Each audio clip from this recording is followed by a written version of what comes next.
A thick fog draped Buckingham Palace, its golden stone muted under a gray veil as dawn broke over London, casting a soft, ethereal glow across the cobblestone courtyard. James Holt, 28, stood resolute at his post as a royal guard, his scarlet tunic pressed to perfection, bearskin cap towering nearly 2 feet, brass buttons catching faint light despite the mist. Since childhood, James had dreamed of this role, captivated by his grandfather's tales, a D-Day veteran whose bronze star and faded photos of Normandy beaches lined their modest Kent cottage. Each story, a lesson in sacrifice. The Royal Guard, protectors of the British monarchy since Charles II's restoration in 1660, were more than ceremonial figures in scarlet and black.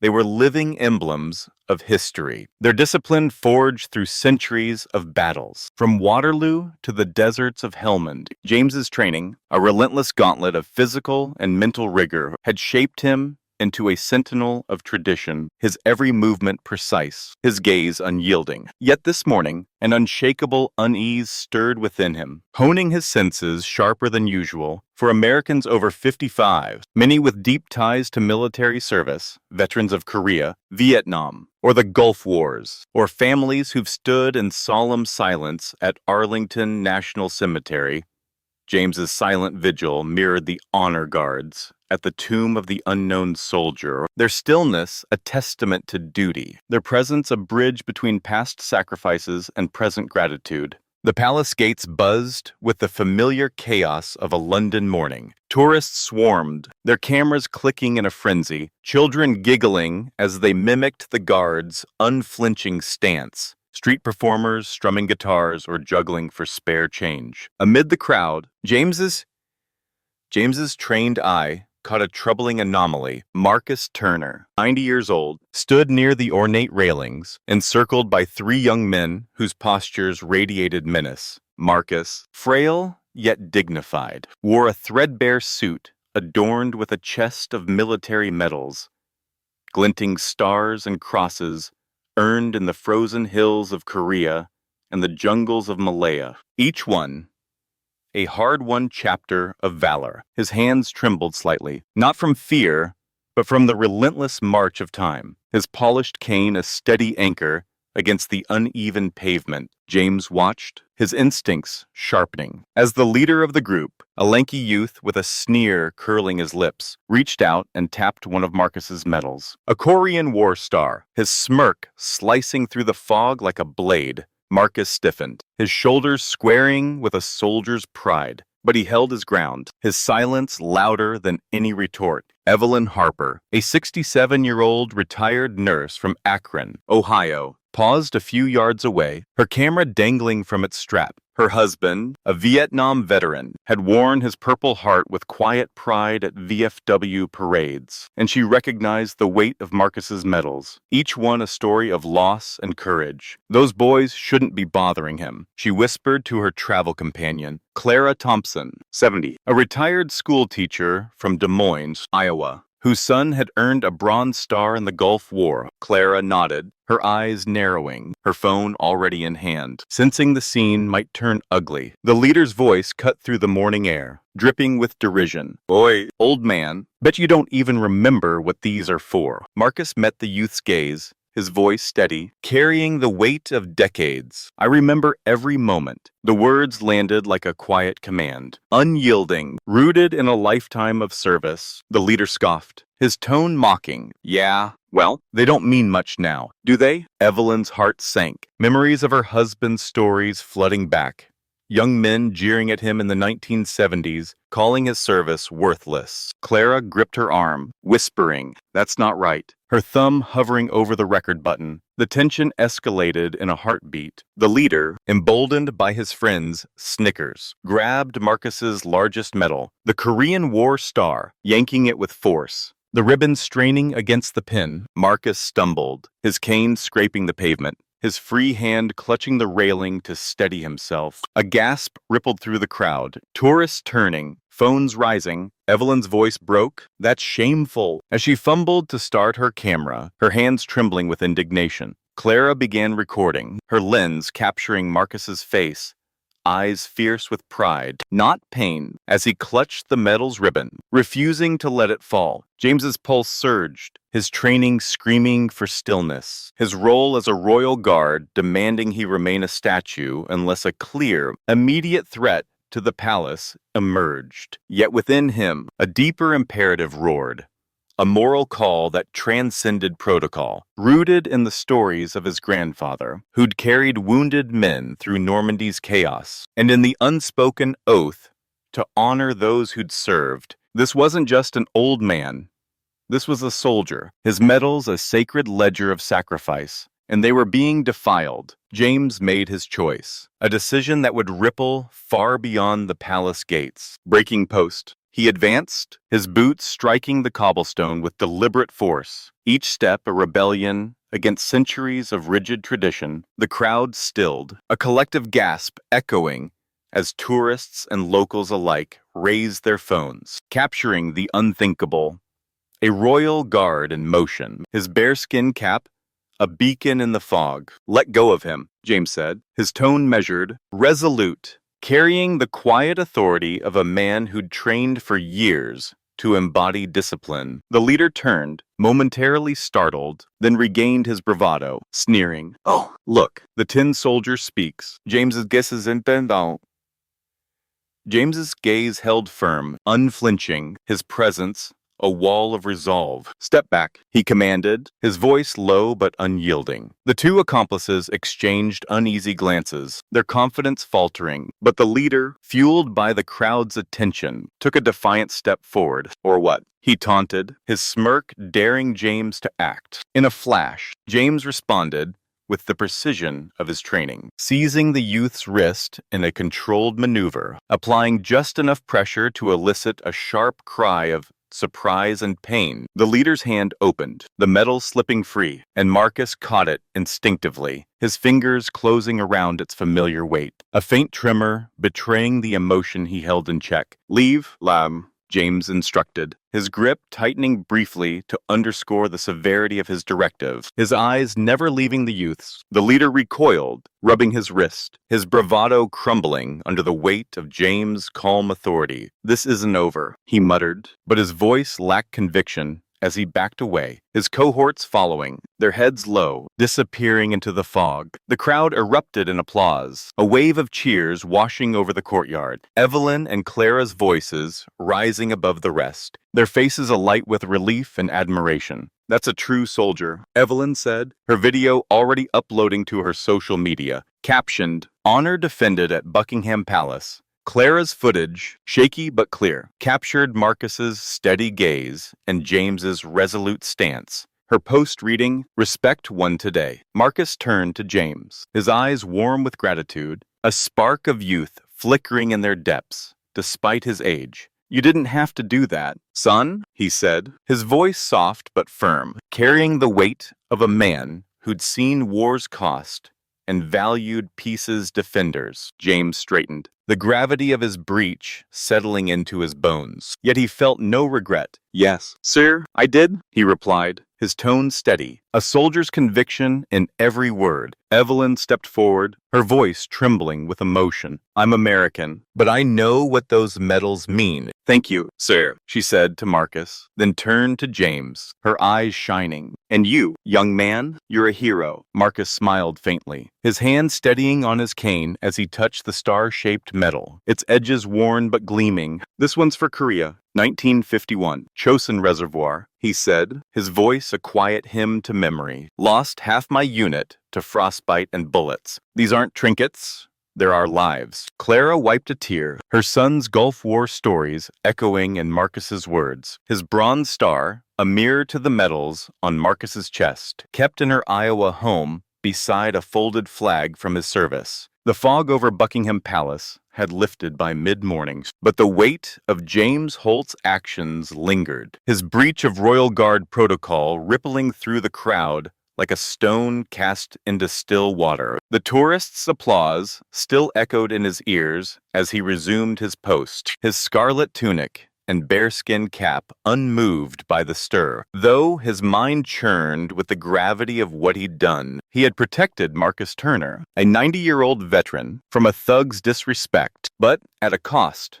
Defying centuries of tradition that demanded stillness, a rule as old as the monarchy itself. For Americans over 55s, many who've stood for justice in their own lives, veterans advocating at VFW halls, parents teaching children to honor sacrifice, James's choice resonated, a reminder of moments when doing right clashed with doing as told, like a soldier questioning orders to save a life or a civilian standing up at a town hall. The courtyard buzzed with a new energy, phone still raised, capturing the aftermath. Evelyn Harper, the Ohio nurse whose husband's Vietnam service shaped her reverence for veterans, uploaded her video, her hands trembling as she typed, "Honor defended at Buckingham Palace." Clara Thompson, the Iowa teacher whose son's Gulf War medals adorned her home, posted hers, writing, "Respect won today." Within hours, their shaky clips spread across social media, amassing thousands, then millions of views. Hashtags like Silent Protector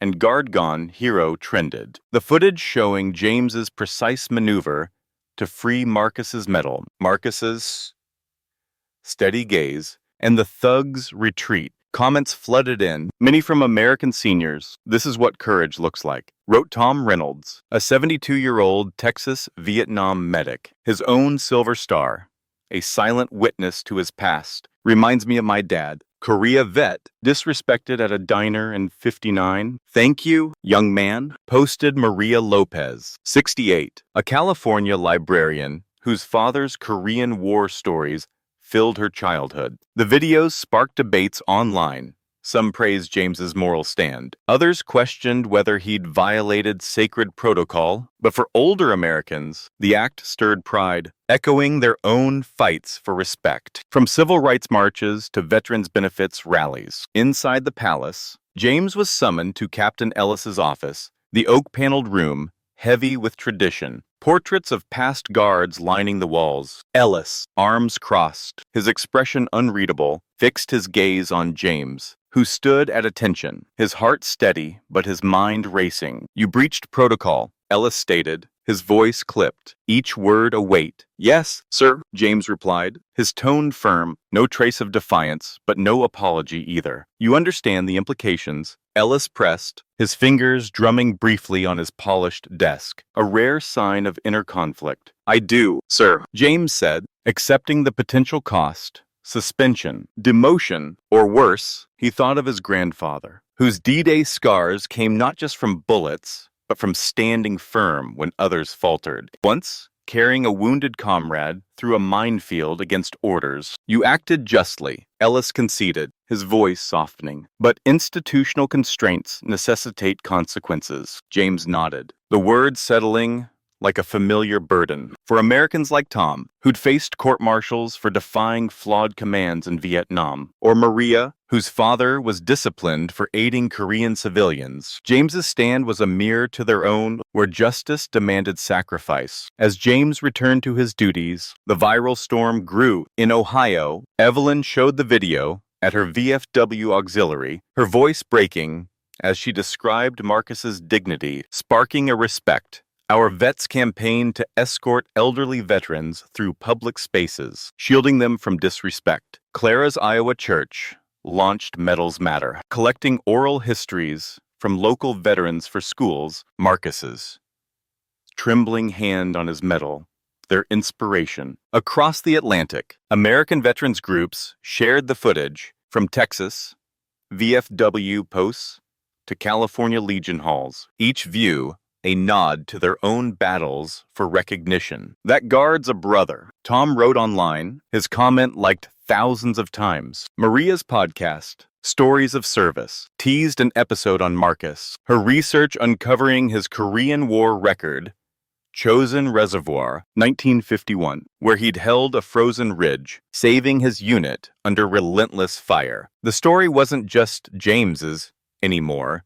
It was Marcus's, a veteran whose medals carried names of men who never came home. A truth older Americans understood. Their own keepsakes dog tags, letters, folded flags, holding similar ghosts. One evening, as the sun dipped low, casting golden hues across the barracks cobblestones, Marcus arrived, his cane tapping a steady rhythm, a knowing smile on his weathered face. "I had a feeling you'd face repercussions," he said, his voice warm, like a grandfather sharing hard-earned wisdom. James chuckled softly, his guard's discipline softening. A minor inconvenience. Marcus handed him an envelope, its royal seal gleaming under the fading light. "This came from the palace." James opened it cautiously, his brow furrowing, then widening at the contents. A commendation, not a reprimand, praising his moral integrity for protecting a veteran's honor. "They're acknowledging your actions," Marcus affirmed, his hand firm on James's shoulder, steady despite his age. "Good men don't follow orders blindly. They uphold what's right." James looked up, momentarily speechless, his mind racing. Instead of dismissal, he was being recognized, his career not ended but redefined. A shift as profound as his grandfather's tales of choosing humanity over blind obedience. Marcus lingered, his eyes distant, sharing a piece of his past. "Chosen was a frozen hell," he said, his voice low, steady. "We buried mates in snow, fought with bayonets when rifles jammed. I carried a lad, barely 19, 3 miles to a medic, his blood freezing on my coat. This medal," he touched the star, "is for him, for all of them." James listened, the weight of Marcus's sacrifice sinking in, each word a thread, connecting to American stories. Tom's Vietnam medevac runs, Maria's father shielding Korean orphans. Marcus recounted a moment of grace. A Korean boy, orphaned, sharing a scrap of bread with his unit, their laughter, a fleeting warmth in the cold. "That boy's face," Marcus said, "is why I wear these. To carry him too." James touched his tunic, feeling his grandfather's legacy, their sacrifices now intertwined with Marcus's. He wasn't just a guard.